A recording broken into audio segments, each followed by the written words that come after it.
What's the purpose of depression and worthless sentiments? Our worth is infinite, hope is within. We're potent kin, but they dope us with sins. The only reason for living is to grow and envision the scope of our givens. Breathe and kiss the ethers.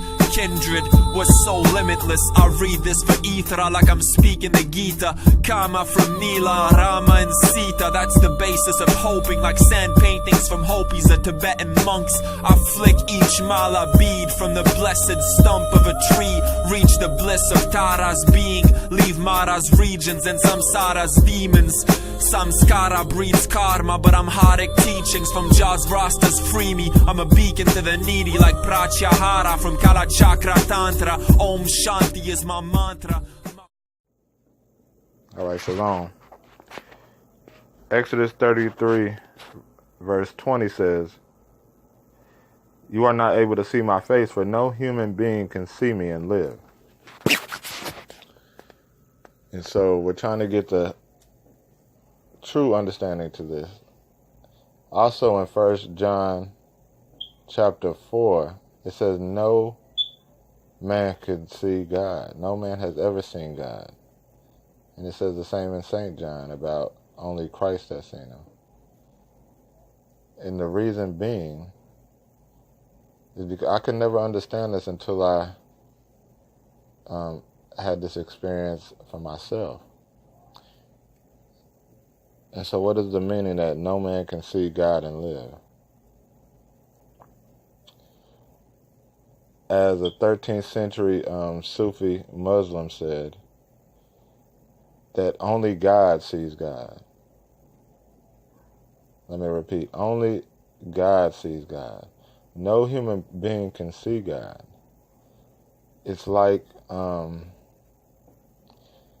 character in a movie searching the whole world to find the screen, right? A character in a movie can never find the screen in the movie. Similar to no human being can see God. The character in the movie searches the whole earth to find the screen, yet everything he sees in the earth is made of the screen. The same thing with life. Everything you see in life is made of God and is God, but you cannot see God in the screen. Or, see God in the earth. And so what has to happen, and what's the meaning behind no man can see God and live, is that once you see God, and it's not a physical sight that you see God with, it's an experience of the eternal, that you understand that you were never the human being. And so once you see God, your identity to being that human being automatically begins to shed. And so when God says no one can see me and live, once you realize, or once you have the realization of God or see God for yourself, you realize that it was always God looking, and it was never you, the human being, that was doing anything. And what begins to happen is your identity to that human being begins to dissolve. For some people it happens immediately, but for most it begins to dissolve over time. So no man has ever seen God, because it is only God that sees God. Let me try to make it clear for you. For instance, it's like, what I liken it to is playing a video game, right? If you're playing, most people understand Super Mario Brothers. If you're playing Super Mario Brothers, when Mario dies, you think you die. But you were never Mario. You were the one behind Mario, seeing Mario do all the actions and die. So it was never you, Mario, doing all the actions. It was the one behind Mario that was doing all the actions, and that sees all the actions. And that when Mario dies, you never died. It was just that physical appearance that died. And this is what seeing God consists of. You are the one experiencing the body. The body is not experiencing God. God is the one that sees all things. From your thoughts to your emotions to your feelings to the perceptions of the so-called world. Everything seen is made of God. God is nothing but the knower or the knowing, because there is no there is no being. It's just the knowing presence of God. God knows that there's a computer in front of you. God knows that feeling in your stomach right now. God is the knower of all things. And that knower never ceases to be. And this is why God gets all the glory, because it was never a person doing anything. All things are happening in front of, and in the way I'm talking, it seems like it's many things, but it is only God that's doing it. It appears to be many things, but God is the only doer of all things.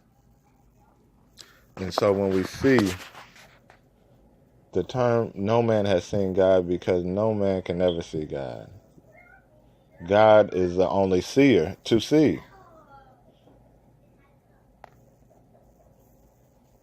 And so when you realize this through your own experience, because the only way you can understand it is through your own experience. You cannot understand it through my experience. You cannot understand it through Christ's experience. You could only get an intellectual knowledge of it, but you will not get a true experience of the Creator unless you see it for yourself. So you have to understand that you are having an experience of my voice right now. You are having an experience of, if you have physical sight right now. These sights and these sounds are appearing to something that cannot be seen. What is that something that cannot be seen? See, we don't say we are the tree because we see a tree. But we think we're a body, but we also see a body. We think we're our thoughts, but we also see our thoughts. Anything that is seen is not you. And all of these sights and sounds and feelings and sensations come and go. And you, the knower of them, always exist and are always present and never change. And when you realize that that is who you are, not the changing, but the changeless.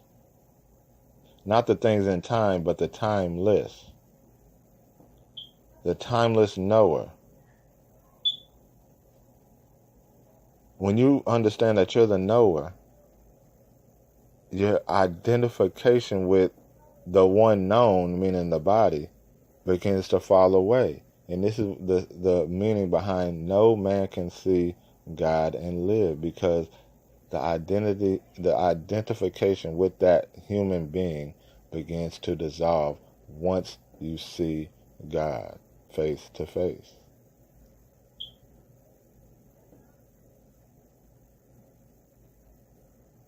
And so it is verily true that no man has seen God.